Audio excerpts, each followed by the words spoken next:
Hello and welcome back to another Does It Make a Difference in our new studio, and we are touching on a very unusual subject, probably one that isn't well known to many. Trichology. Does trichology make a difference? Now, you might be asking what that is, and I'm lucky to have Claire Gould from Malvern Trichology Clinic with me, and she is going to explain more about the subject. Thanks for joining me, Claire. Hi. So, as sure as everybody is probably wanting to know, what is trichology? A trichologist is somebody who studies the science and the diseases of the hair and scalp, and therefore is able to diagnose hair and scalp conditions. Okay, so is it a common problem? Let's start with that. It is actually a common problem, and it's becoming more common, unfortunately, because of lifestyle and because of chemicals and because of stress and and because of diet. All of those menopause, all those things are factors into having hair loss conditions or scalp conditions that can be caused by stress, for example. Now, I know you've got the clinic in Malvern, Yeah. but as I understand it, it's one of very few clinics around the area, if not the country. So how did you get into this? Okay, so I got into it, long story.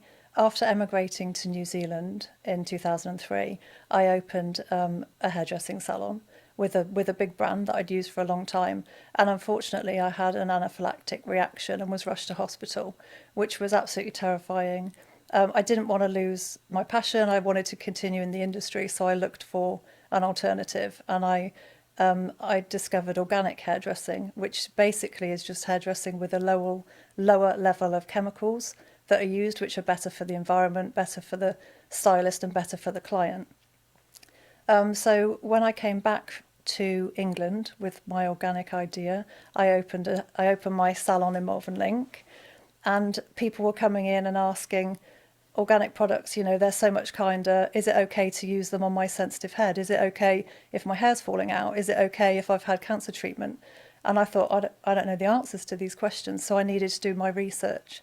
So then I discovered that Trevor Sorby was doing wigs and hairpieces training courses in London. So I went to London to study wigs and hairpieces and how to cut them and style them and fit them for clients experiencing medical hair loss. But I also was having clients that weren't experiencing medical hair loss through having cancer treatment.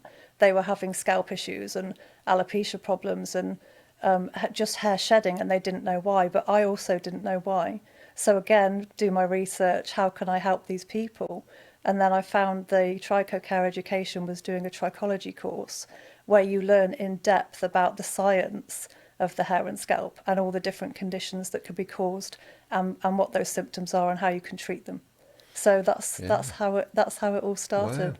Wow. And going back to college and doing an oncology, that Yes. must have been a bit of a challenge after years of hairdressing. It was absolutely terrifying and Yeah. a lot to juggle with having a business and staff to manage and a family and doing 16 hours a week at home as well as doing all of those things. Yeah, I've been patting myself on the back. Oh, well done, well done. So, I mean, I'd never heard of it before. I certainly understand that people, when they've had cancer and treatments, suffer hair loss. But I understand really that a lot of it is a combination of people's diets and products that we've been using for many years, really, that are being absorbed through our skin. Yeah, absolutely. And when we were talking earlier on, you were saying that you opened it sort of at the beginning part of the year, and by the end of the year, you were completely inundated and had to take on extra staff. Yeah, with the organic hairdressing, I opened in 2011. After 3 months of being open, I did take on a new staff member, and the business just grew. It just grew and grew, and it's 13 years this month, so it's done really, really well. And I just try and encourage and promote a kinder way of looking after ourselves, really. And it's the same with trichology. I try and use natural methods to help people rather than always going for the chemical option. Right. So there are products and things that you can buy over the counter to help with hair loss, like minoxidil, for example. That's still chemical based, although it does help. But it's nice to be able to offer a service where you're looking at somebody's nutrition, you're offering them a diet plan that can help with their hair growth, because if the body's healthy, the skin's healthy, the hair's healthy. We're all connected. Right, right. So what about people in my condition then? Am I a lost cause? I don't think I can answer that one. It's a bit of partly the aging process, and I think partly too much backcombing when I was but a teenager. So Yeah. do you service men customers as well as women?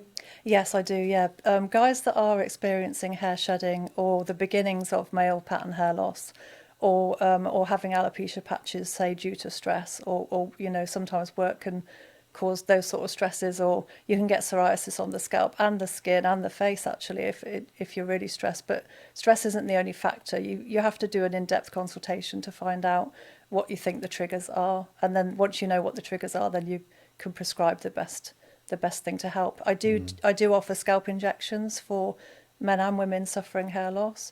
The only thing that I would advise people is don't leave it till it's too late. My hair's really thin or this patch is really big. When you first notice the thinning, that's when you should be on top of it, really.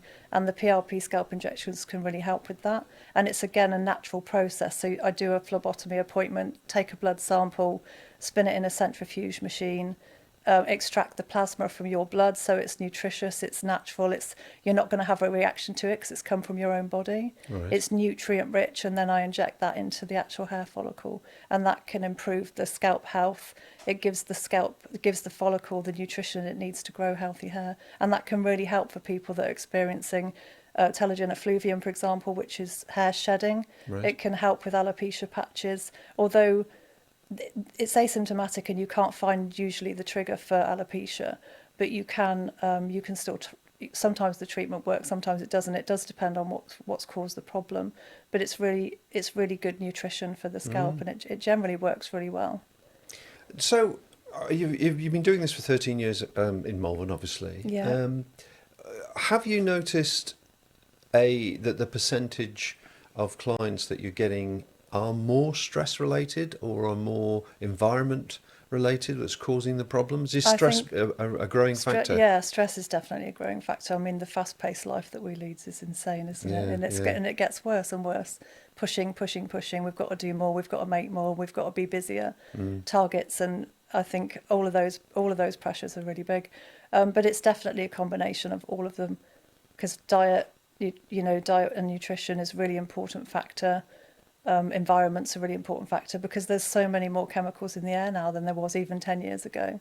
So all of these things have an impact, what we're breathing in, what's going into our skin. We absorb a lot more than we think through our skin, and your skin's your largest organ, and your scalp is obviously part of that also. Yeah, of course. I should imagine their confidence has increased no end when they feel more confident in themselves to go outside and not feel conscious. Especially with hairpieces, if women are experiencing female pattern hair loss, and that presents in the same way as a male would, where the recession starts from the front of the temples and the front hairline, and they end up with an actual horseshoe shape, which is traumatic for guys, but extremely traumatic for women also. And hairpiece, and they keep the hair around the sides and back, which is usually a lot longer than guys because they tend to go for shorter looks. And then hairpieces can be clipped into the existing hair and make a difference on whether that person wants to leave the house or not. God. So that can make a massive difference. Wow.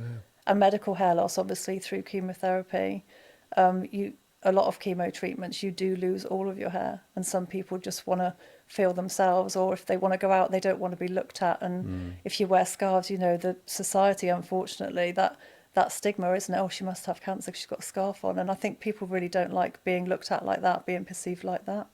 So a wig's a really good way of making them feel that they can cope with their day. And coming on to wigs then, the wigs I assume they're all real hair. No, they're not real hair. Really? A lot more of them are synthetic. Real hair is very expensive. Right. It's harder to look after. And if you're having medical hair loss, such as a chemotherapy treatment, you're not going to feel well. And synthetic hair, you just wash it and leave it, and it looks the same because it's been designed and made to have that memory. So you wash it, put it on a stand, and then it looks the same as it did before you washed it. With real hair, as you know, you have to style your hair, you have to wash it, blow dry it, put product in it, and make it look nice yourself. And you're not going to want to do that if you're not feeling well. No, so well, synthetic's actually a lot better. And what about the actual principle of fitting a wig? I'm just curious to know, because presumably they're adjustable in some way. How does it yeah, work? they are. They do come in different sizes, but they are also adjustable. It obviously I do the consultation first and find out what that person's looking for. It's quite good to have pictures of what they looked like before hair loss. So then if they want to feel and look themselves, that makes my job easier looking for the right thing. But a consultation is always the best thing to do, and have that discussion, trying things on, looking through the brochures, and make sure that I get the right one so that they feel as much like as they would like to, really, as much like themselves as they need to.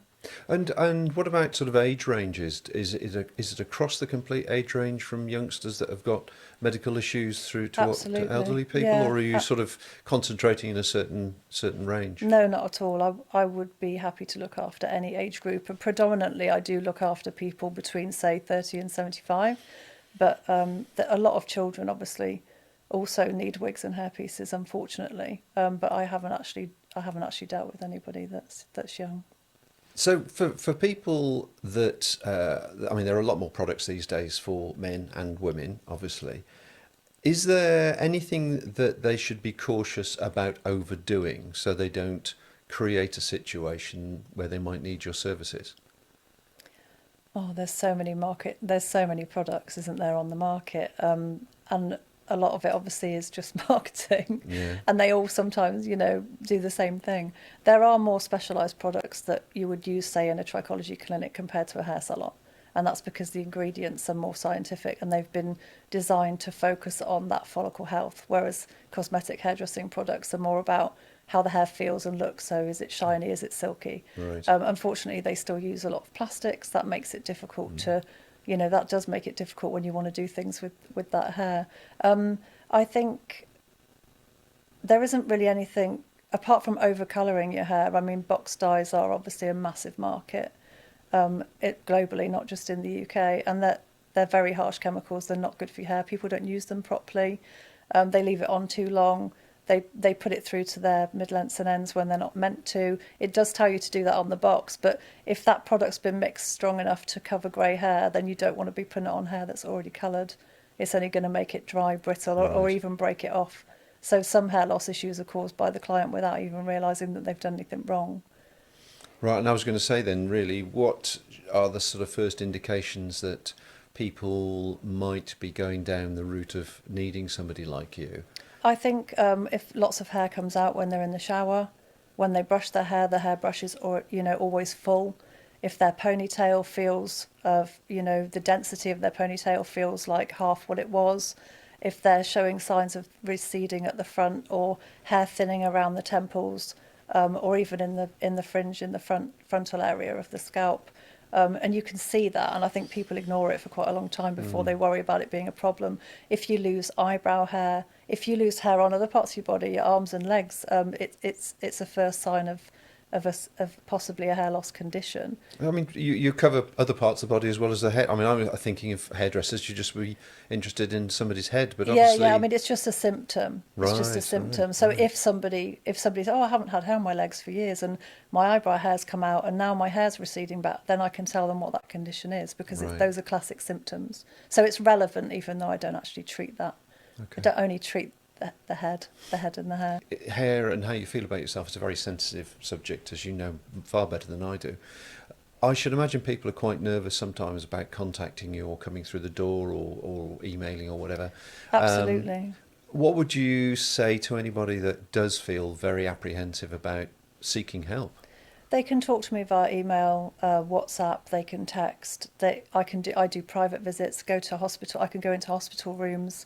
Go to people's houses. I'm insured to be off the premises as well. So if people really want it to be private, I can visit them at home. Right. Okay. But the first point of contact, usually an email or a text, is quite comfortable for people rather than face to face. That's good for It's people to know. it's building up that confidence and then them deciding whether they want to take that further or not. Well, providing you can give them the information, they can make the decision. Isn't it? Absolutely, yeah. But there's nothing worse than sitting at home worrying. I think that's the No, well, the that worst part. unfortunately, that stress and worrying can make hair loss worse. Okay, well, of all the things I could have asked you, my final question, what should I have asked you about trichology?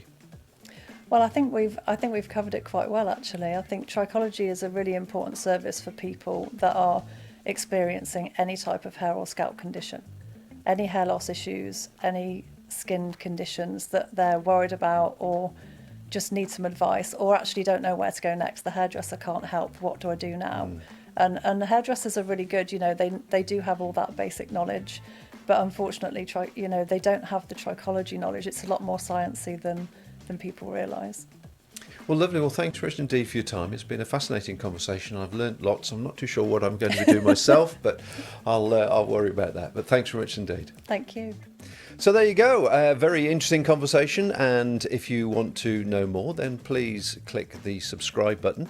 And you will find the notes and links to Claire, and also, obviously, more podcasts as they come in the future. So until next time, take care out there, folks, and bye for now.